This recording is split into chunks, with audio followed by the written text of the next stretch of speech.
There are some things about the 1960s that seem almost unbelievable to people today. And one of the most surprising is that the bread our parents and grandparents ate was actually good for them. While the bread we eat today might be making us sick, the local bakery down the street made bread with just 4 or 5 ingredients that you could pronounce, and it would go stale within a couple of days because there were no preservatives. But that bread nourished an entire generation, while today's loaf sits on the shelf for weeks without molding and leaves us feeling bloated and tired. So let's take a look back at why 1960s bread was truly different. The local bakery experience. In the 1960s, nearly every neighborhood had a bakery within walking distance, sometimes 2 or 3 if you lived in a big city. These weren't chains or franchises with standardized recipes and corporate signage. They were family-owned shops, often passed down through multiple generations, where the baker knew every street, every family, and every appetite. Many bakers lived right above the store, and by the time the sun thought about rising, the aroma of fresh dough, yeast, and warm crust was already drifting through the neighborhood. People still swear that smell has never been matched, not even by the fanciest bakeries of today. Inside, everything was made from scratch. There were no pre-mixed doughs trucked in from some warehouse and no frozen loaves waiting to be baked off. Instead, these bakeries relied on time-tested formulas, long fermentation, and the intuition of skilled hands. Some neighborhoods leaned Italian, producing long, crackly loaves dusted with flour. Others featured Jewish rye with coriander seeds, shiny braided challah, or deep molasses-rich pumpernickel. Every bakery had its signature flavor, and regulars could identify their local loaf, blindfolded just by the smell of the crust. For kids, running to the bakery before dinner was practically a daily chore. The baker almost always recognized them by name and often slipped them a small treat, a warm heel of bread, a cookie, or a smear of butter on a fresh slice. These small gestures made the bakery more than a business. It was a community hub, as essential to the neighborhood as the corner store or barber shop. Saturday mornings often saw lines stretching out the door, full of families chatting, catching up on gossip, and trading stories while waiting for their turn. What made those bakeries special wasn't just the bread. It was the unspoken relationship between baker and customer, built on trust, mutual respect, and years of shared history. If a family had fallen on hard times, the baker might extend credit or quietly add an extra loaf to the bag. Reputation, not advertising budgets, kept the business afloat. But by the mid-70s, these neighborhood bakeries began to fade. Cheap, mass-produced bread flooded supermarkets, offering convenience and low prices that shops couldn't match. The work was grueling, the hours unforgiving, and fewer children wanted to inherit the ovens. Today's artisan bakeries try to revive that old-world craftsmanship, but they're luxury destinations, far removed from the everyday staples that once fed entire communities. Simple ingredients you could pronounce. One of the biggest differences between bread in the 1960s and bread today is the ingredient list. In 1963, a typical bakery loaf contained just 4 or 5 ingredients: flour, water, salt, yeast, and maybe a touch of sugar or oil if the recipe called for it. That was it. You didn't need a chemistry degree to understand what you were eating, and your grandmother could have made the same loaf in her own kitchen without blinking. Bread had been prepared this way for thousands of years, and no one felt any particular need to complicate something that already worked. Pick up a modern supermarket loaf. White, wheat, multi-grain, it hardly matters. And the contrast is instant and overwhelming. Instead of a handful of basic staples, you'll see 20 or 30 ingredients printed in small, crowded type. Azotocarbonamide, calcium propionate, datum, mono and diglycerides, sodium stearoyl lactylate, and a long list of stabilizers, conditioners, and preservatives appear regularly. These aren't pantry ingredients. They're industrial additives engineered to soften texture, prolong shelf life, speed up fermentation, and make bread production efficient on an enormous scale. Some of the very same compounds show up in plastics, foams, and industrial manufacturing, hardly the stuff of traditional baking. 60s-era bakers didn't rely on chemicals because they didn't need to. Bread wasn't expected to last 2 or 3 weeks on a store shelf. It was baked fresh daily, sold the same day, and anything unsold went stale quickly or was used for breadcrumbs, stuffing, or fed to backyard birds. The rhythm of bread was tied to the rhythm of the neighborhood, not to delivery trucks and national distribution. Even the flour itself was different. It was unbleached, minimally processed, and much closer to its natural state. Modern flour, by contrast, is often bleached, refined, and stripped of nutrients, which then have to be added back in synthetic form, so it can legally be called enriched.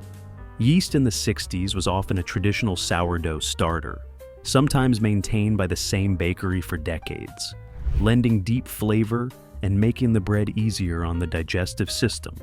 Water was untreated by today's chemical additives, and salt was plain kosher or sea salt.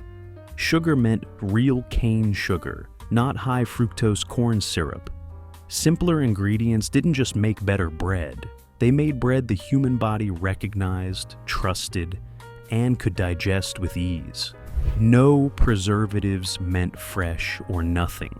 If you bought a loaf of bread from a neighborhood bakery in 1965 and left it sitting on the counter, it would be noticeably stale by the next day and nearly rock hard by the third. That wasn't a flaw or a sign of poor quality. It was proof that the bread was real. Bakeries used no preservatives. Every loaf was baked fresh daily, and customers purchased bread as frequently as they bought milk. Families understood that fresh bread had a short shelf life, so trips to the bakery were a regular part of the household routine, baked into the rhythm of daily life. Nothing went to waste. Stale bread was transformed into breadcrumbs for meatballs, stuffing, or meatloaf, turned into bread pudding or French toast, or sliced into croutons for salads. Some households soaked hardened slices in milk to soften them or toasted them to revive their texture. Bread could grow mold if left too long in a humid environment, but this was rare because loaves were consumed so quickly. Freshness dictated usage, and there was a natural urgency to eating the bread while it was at its best. Modern bread tells a very different story. Today, a loaf can sit on the counter for 2 or 3 weeks without showing any signs of staleness or mold. This isn't because it's fresher or better, it's because industrial bread is loaded with preservatives like calcium propionate and sorbic acid. While regulators consider these chemicals safe, they are still foreign substances the body must process, and our great-grandparents never encountered them in their daily bread. Recent research even suggests that long-term exposure to some preservatives could contribute to digestive issues, food sensitivities, or other health concerns. In the 1960s, seeing mold was simply a signal that a loaf had reached the end of its natural life. Today, the absence of mold after weeks raises a different question. What exactly is preventing it from growing, and what impact does that have inside the body? Daily or frequent bread purchases also meant that families consumed it at peak freshness and nutrition. Unlike modern bread that can linger for weeks, the bread of the past provided maximum flavor, texture, and nutritional value. A loaf that sat too long was rare, and when it did, creative kitchens found ways to use it fully, ensuring that nothing was wasted and that bread remained central to the meal. Fermentation time actually mattered. One of the biggest differences between bread in the 1960s and bread today is something most people rarely consider: fermentation time. In the neighborhood bakeries of that era, dough wasn't rushed. It was left to rise slowly over many hours, sometimes overnight, in a cool, controlled environment. This patient process wasn't just about developing flavor. It was crucial for digestibility. As dough ferments, yeast and naturally occurring bacteria break down complex carbohydrates and proteins in wheat, producing the distinctive tang of good bread, while also transforming compounds that can be difficult for the human body to process. Traditional bakers had a rhythm that balanced science, craft, and intuition. They might mix dough late in the afternoon, allow it to rise overnight, punch it down in the morning, let it rise again, and then shape it for a final proof before baking. From start to finish, a single batch could take 12 to 18 hours. The payoff was bread with a deep, complex flavor, a chewy crust and tender interior, and a texture and nutritional quality far superior to anything that could be rushed. Many people who struggle with modern bread find they can eat slow fermented or sourdough bread without discomfort. That's because long fermentation breaks down gluten proteins into simpler compounds the body can handle more easily. Sourdough goes a step further. Wild yeast and lactic acid bacteria produce organic acids and enzymes that improve mineral absorption and add a subtle tang that makes the bread both flavorful and nourishing. Industrial bread making eliminated this careful, time-honored process. Fast-acting yeast, dough conditioners, and chemical additives reduce rise times from hours to under 40 minutes. This is cost-effective and efficient, but it produces bread that hasn't undergone sufficient natural breakdown. The digestive system is left to do all the work, which can contribute to bloating, gas, and general discomfort. Even many modern artisan bakeries rely on shortcuts to keep up with demand. True slow-fermented bread requires skill, patience, and dedication, the same qualities that defined neighborhood bakeries in the 1960s. Today, such bread is increasingly rare, and most of what is labeled artisan is closer to industrial bread than the real, traditionally fermented loaves that sustain generations before us. Fresh daily delivery to your door. If you lived in a city or even a decent-sized town during the early 1960s, there's a good chance you had bread delivered right to your door, just like milk. The bread man would come by several times a week in a truck filled with fresh loaves and baked goods. The bread delivery truck was a familiar sight in residential neighborhoods, usually arriving in the early morning or late afternoon. The driver knew his route and his customers by name, and he'd often leave bread in a special box on your porch. If you weren't home to answer the door, families would leave out empty bottles and return the bread wrappers or paper bags from previous deliveries. Some breadmen would even keep a running tab and collect payment at the end of the week. This system was built entirely on trust and personal relationships. Having bread delivered fresh several times a week meant that families always had bread at its peak. Quality. You didn't need to go to the store, and you didn't need to worry about whether the bread on the shelf was from today or last week. The bread that arrived at your door that morning had been baked that morning. Major bakeries in cities had entire fleets of delivery trucks and employed dozens of drivers. These weren't minimum wage jobs. Either being a bread delivery man was a respectable working-class profession that could support a family. The drivers took pride in their work and in maintaining good relationships with their customers. Kids growing up in the 1960s remember running to meet the bread truck when they heard it coming down the street.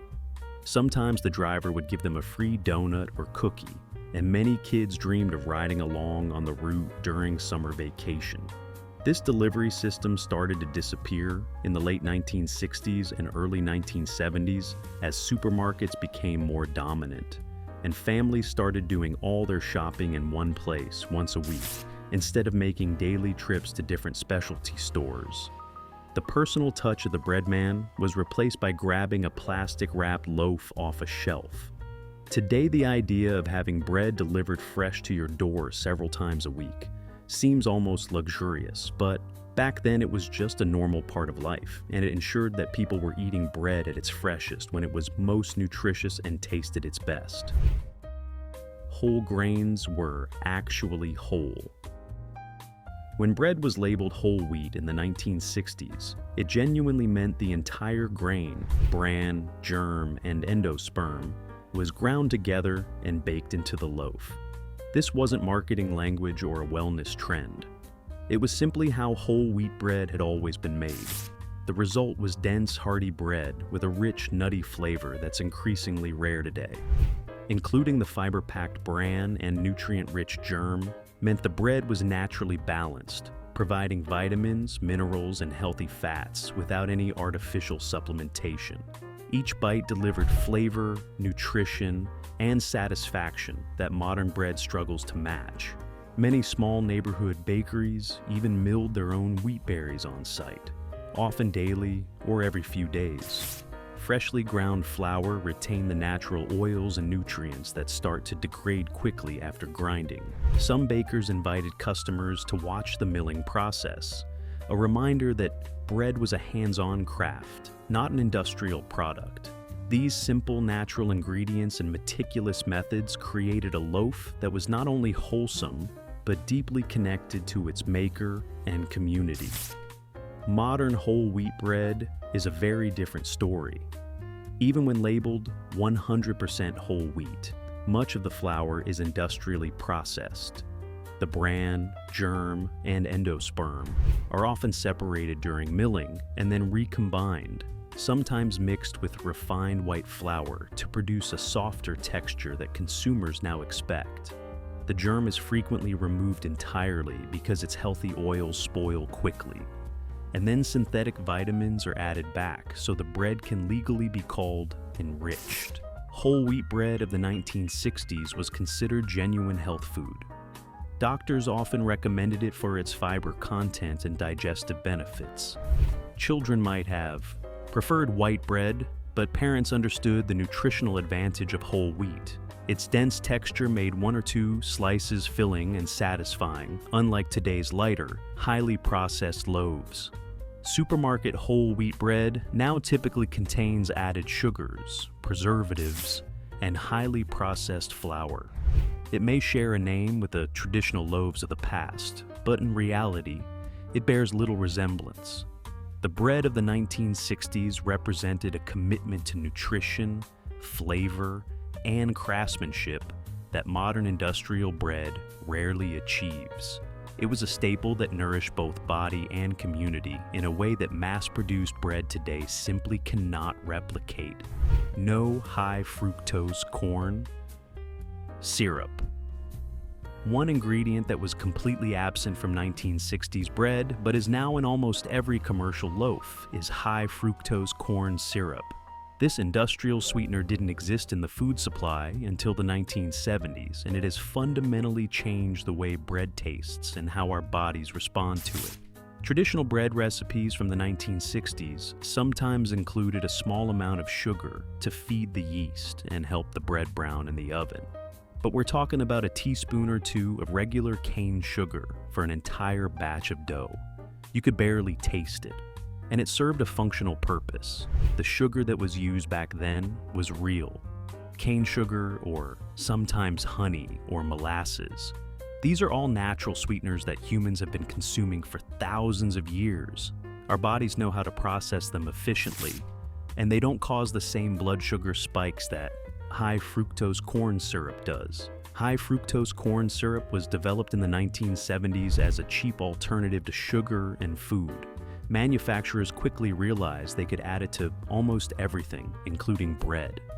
Modern white bread often contains several grams of high fructose corn syrup per slice, even though bread shouldn't need to be sweet at all. The purpose of adding all this sweetener isn't just to make the bread taste better, it's also to create a product that consumers find more appealing and even slightly addictive. Sweeter bread sells better, even if people don't consciously realize they're eating something sweet. Research has shown that high fructose corn syrup is processed differently by the body than regular sugar. It goes straight to the liver, where it can contribute to fatty liver disease, insulin resistance, and weight gain. These are health problems that were relatively rare in the 1960s, but have become epidemic today. When you eat bread from the 1960s, you were getting mostly complex carbohydrates from wheat, along with small amounts of naturally occurring sugars. When you eat modern bread, you're getting significant amounts of high fructose corn syrup on top of the refined flour. And this combination hits your bloodstream fast, causing blood sugar to spike and then crash. This blood sugar roller coaster is one reason why eating modern bread can leave you feeling tired and hungry again an hour later. while bread from the 1960s provided steady energy that lasted throughout the morning. If you read the ingredient list on a loaf of modern bread, you might not even see high fructose corn syrup listed. It might say corn syrup, glucose, fructose, or just natural sweeteners, but it's there in almost every commercial brand. The rise of Wonder Bread changed everything. Wonder Bread debuted in 1921, but it became a true American icon in the 1950s and 60s. Packaged in its bright balloon-patterned bag and sold pre-sliced, it symbolized modern convenience and scientific progress. The company even promised it helps build strong bodies 12 ways, thanks to the synthetic vitamins added to the loaf. Many parents believed they were offering something nourishing. Behind the marketing, however, Wonder Bread was made from highly refined white flour stripped of its bran and germ, the parts containing most of wheat's natural fiber, minerals, and flavor. The remaining starchy endosperm was bleached and then enriched with a handful of vitamins to replace only a fraction of what had been lost. Dough conditioners and preservatives created the bread's famously soft texture and long shelf life, innovations that were new and poorly understood at the time. By the late 1960s, Wonder Bread and similar industrial brands dominated the market. Their convenience and low price pushed many neighborhood bakeries out of business. Yet, even then, critics were sounding alarms. Nutritionist Adele Davis called Wonder Bread devitalized and urged families to buy whole grain loaves or bake their own, arguing that enrichment couldn't compensate for the natural nutrients removed during refining. Despite these warnings, Wonder Bread reshaped American expectations. Soft, white, uniformly sliced bread became the standard, while crusty, flavorful, traditionally made bread was seen as old-fashioned. The legacy of Wonder Bread still lingers today, marking a turning point when convenience overtook nutrition in the American bread aisle. Dough conditioners didn't exist. If you looked at a bread recipe from the 1960s, you'd see flour water, salt yeast, and maybe a little fat or sugar. What you wouldn't see is any mention of dough conditioners. Because these industrial additives didn't exist in neighborhood bakeries, dough conditioners are chemicals that are added to modern bread to make the dough easier to handle, strengthen the gluten, speed up the rising time, and improve the texture of the final product. They include things like datum, sodium, stearoyl, lactylate, ascorbic acid, azotocarbonamide, and calcium peroxide. These additives allow industrial bakeries to produce bread much faster and more consistently than traditional methods. The dough can be mix-shaped and baked in a fraction of the time it took in the 1960s, and the final product will have the exact same texture every single time.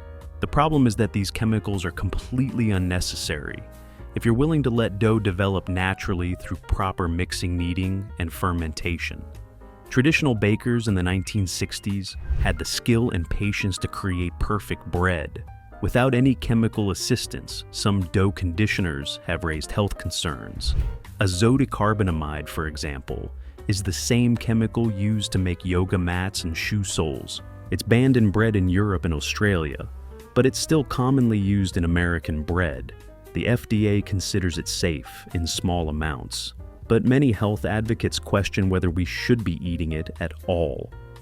Other dough conditioners, like datum and sodium stearoyl lactylate, are emulsifiers that can be made from animal or vegetable sources. They're considered safe, but they're still highly processed chemicals that didn't exist in the food supply until the late 20th century. The use of dough conditioners also allows manufacturers to use lower quality flour and still get acceptable results. This means they can use the cheapest possible wheat, including varieties that were bred for yield, rather than nutrition or flavor.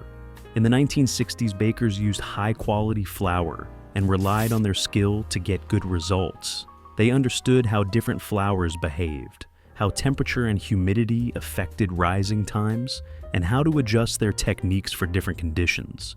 This knowledge and craftsmanship has been largely replaced by chemistry. When you eat bread made without dough conditioners, Your body is processing simple ingredients that humans have been eating for thousands of years. When you eat modern bread with all these additives, your digestive system has to deal with chemicals that didn't exist in the food supply until your grandparents were already adults. Real butter, not margarine. When bread recipes from the 1960s called for fat, they meant real butter, or maybe lard or vegetable oil, but never margarine or partially hydrogenated oils. Bakers used real butter to enrich their dough and to brush on top of loaves before baking for a golden brown crust. Butter is a simple product made from cream and salt. That's it. Humans have been making and eating butter for thousands of years, and our bodies know exactly how to process it. Butter contains fat-soluble vitamins like A, D, E, and K, along with beneficial fatty acids. In the 1960s, margarine was becoming popular in home kitchens because it was cheaper than butter, and was marketed as a healthier alternative because it came from vegetable oil instead of animal fat. But professional bakers knew better. They stuck with real butter because it gave better flavor and texture. What we didn't know back then was that margarine contained trans fats created through a process called partial hydrogenation. These trans fats turned out to be far worse for heart health than the saturated fat in butter. It took decades for this truth to come out, and in the meantime, millions of people switched from butter to margarine, thinking they were making a healthy choice. Even worse than margarine was the widespread use of partially hydrogenated vegetable oils in commercial baking. These cheap industrial oils started appearing in bread in the late 1960s and became standard. By the 1970s, they extended shelf life and were cheaper than butter, but they filled bread with trans fats by the early 2000s. Scientific evidence had clearly shown that trans fats increase the risk of heart disease, stroke, and diabetes. The FDA finally required trans fat labeling in 2006 and banned partially hydrogenated oils altogether in 2015. But by then the damage was done in the 1960s. You didn't have to worry about any of this. If a baker used fat in bread, it was real butter or maybe olive oil or lard. These were all traditional fats that had been used for centuries. And while they added calories, they didn't contain any strange chemical compounds. Some 1960s bread recipes didn't use any fat at all. Traditional Italian bread and French bread were made with just flour, water, salt, and yeast. These lean doughs created crusty loaves with a chewy texture that's hard to find today. When you bit into a buttery roll from the neighborhood bakery, in 1968, you were tasting real butter, not hydrogenated oils or spreads made in a chemical plant. This made a huge difference in both flavor and how your body processed the food. The decline of neighborhood bakeries. Throughout the 1960s, you could walk down almost any main street in America and find at least one, if not several, neighborhood bakeries. These small businesses were the heart of their communities, employing local people and providing fresh bread daily. But by the 1980s, most of them were gone. The decline of neighborhood bakeries happened gradually at first, and then all at once in the early 1960s. They were still thriving, but the rise of supermarkets and mass-produced bread was already beginning to cut into their business. Customers appreciated the convenience of buying bread, along with their other groceries, instead of making a separate trip. Supermarket bread was also significantly cheaper than bakery bread because it was produced in massive quantities. With industrial efficiency, a loaf from the neighborhood bakery might cost 50 or 60 cents, while Wonder Bread at the supermarket was 35 cents. This price difference mattered to families on tight budgets as more customers switched to supermarket bread. Neighborhood bakeries lost revenue. This meant they couldn't afford to hire help, and the baker had to work even longer hours to keep the business running. Many bakers were getting older, and their children didn't want to take over a business that required starting work at 3 in the morning. The commercial real estate market was also changing. Landlords could make more money renting to chain stores than to small independent businesses. When a bakery's lease came up for renewal, the rent would often double or triple, forcing the business to close. Some neighborhood bakeries tried to compete by staying open longer hours, adding lunch sandwiches and coffee, or selling cakes and pastries for special occasions. But this required even more work for already exhausted owners. And it still couldn't match the convenience of one stop, shopping at the supermarket by the mid-1970s. Whole neighborhoods that once had 3 or 4 bakeries might be down to just one.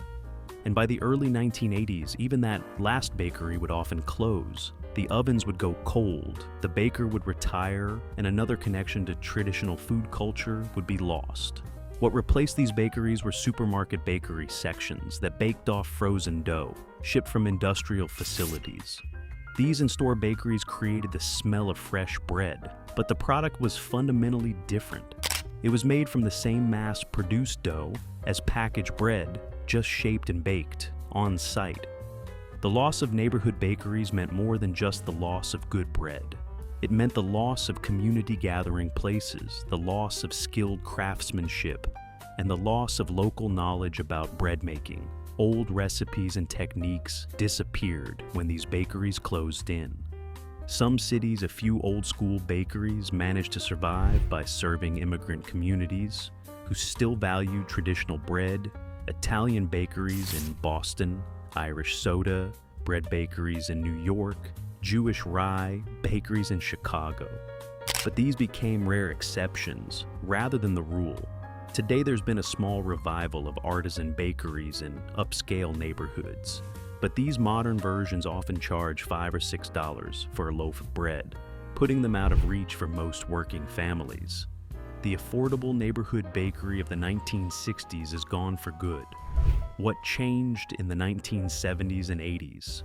The bread you bought in 1970 was fundamentally different from the bread you picked up in 1985, even if they looked the same on the shelf. During those years, the food industry reshaped bread from a simple staple into a highly engineered product.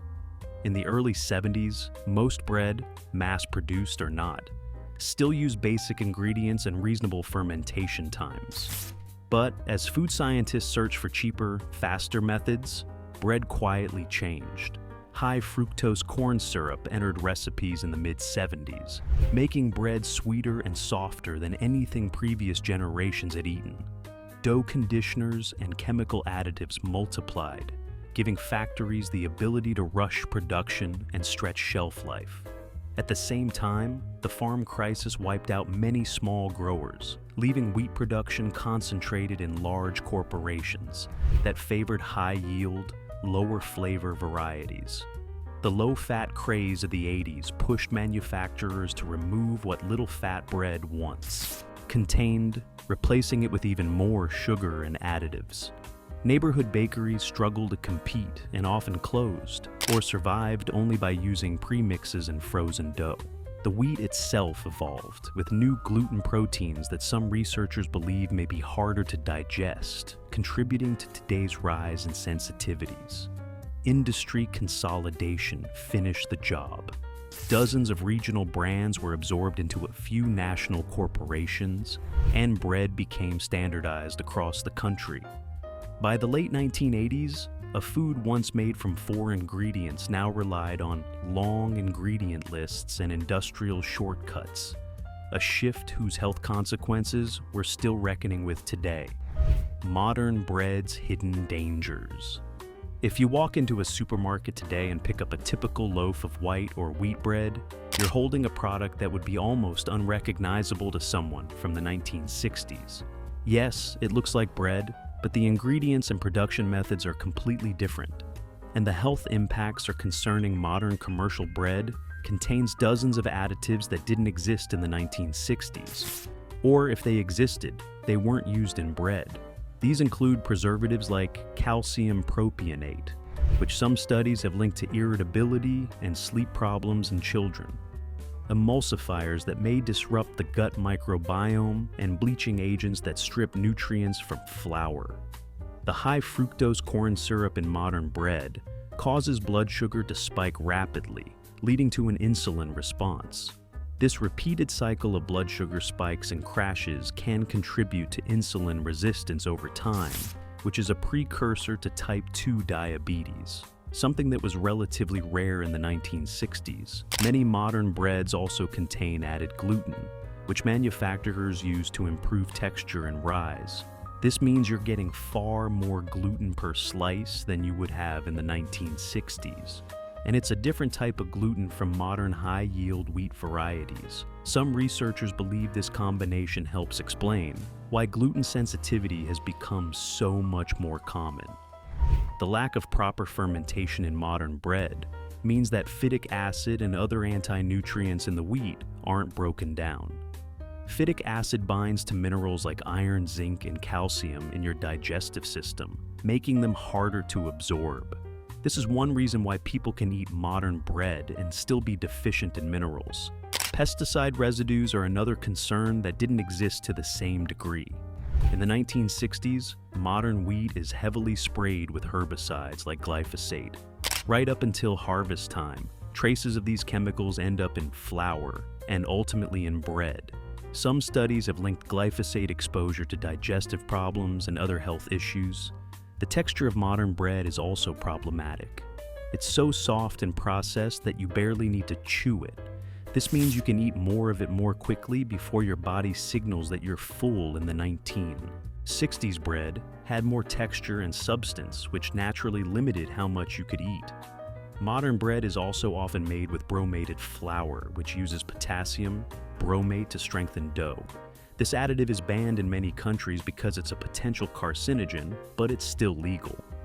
In the United States, though, many manufacturers have stopped using it due to consumer pressure. Perhaps most concerning is that we don't fully understand the long-term health effects of eating all these additives together. The FDA approves each chemical individually, but doesn't test how they interact with each other, or what happens when you consume them daily. For decades, people in the 1960s weren't dealing with any of these issues because their bread was made from simple ingredients using traditional methods. Their bread nourished them, while modern bread may actually be contributing to poor health, even if you're not aware of it. The difference you could taste and feel. If you were lucky enough to eat real bread from a 1960s neighborhood bakery, you knew immediately that it was different from the soft white bread that came in plastic bags. The difference wasn't subtle. It was obvious from the first bite. The crust on real bakery bread was thick and crunchy. You could hear it crack when you squeezed the loaf, and it would shatter into flakes when you bit into it. Modern bread has a soft crust that barely provides any resistance because it's designed for convenience and long shelf life, not for quality. The inside of traditional bread was chewy and substantial, with an open, irregular crumb structure. Modern bread is uniform and squishy, with a tight, even crumb that compresses into a ball when you squeeze it. This texture difference comes from the slower fermentation and simpler ingredients of traditional bread.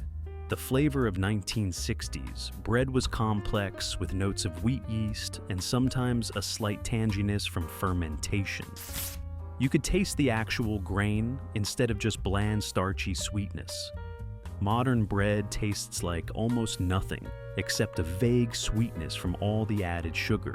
When you ate bread from the 1960s, you felt satisfied and energized. A couple slices of toast with butter would keep you full until lunch, because it was made from whole ingredients that your body could actually use for fuel. Modern bread often leaves you feeling hungry again within an hour because the refined flour and added sugars cause blood sugar to spike and crash. People also didn't experience the bloating and digestive discomfort that many people report today after eating bread. This wasn't because people in the 1960s had better digestion. It was because the bread was easier to digest due to long fermentation and simple ingredients. If you tried to keep 1960s bread for more than a few days, it would get stale or moldy. This was actually a good sign, because it meant the bread was real food that would decompose naturally. Modern bread's ability to sit on your counter for weeks without molding isn't a feature, it's a warning sign. The way bread smelled was also different. Walking into a bakery in 1965, the smell of fresh bread would hit you immediately, and it was a rich, yeasty aroma that made your mouth water. Modern supermarket bread sections try to recreate this with artificial bread scent sprayed into the air. But it's not the same. The experience of eating bread has fundamentally changed over the past 60 years, and not for the better. We've traded quality nutrition and flavor for convenient shelf life and corporate profits. Bread in the 1960s was simple, fresh, and nourishing. Just flour, water, salt, yeast, and time. Slow fermentation made it flavorful and easy to digest, and neighborhood bakers crafted it daily without preservatives or additives. Modern bread is an industrial product built for shelf life, full of chemicals and made with quick-rise methods that skip traditional fermentation. Many people who think they're gluten intolerant can often eat real, slow-fermented bread without trouble. To taste what bread used to be, visit an artisan bakery or bake your own. Supporting traditional bread is one small way to reclaim healthier eating. Let me know in the comments if you remember eating bread from a neighborhood bakery in the 1960s. And make sure to sign up for the Recollection Road newsletter using the link in the description. As always, thank you so much for watching.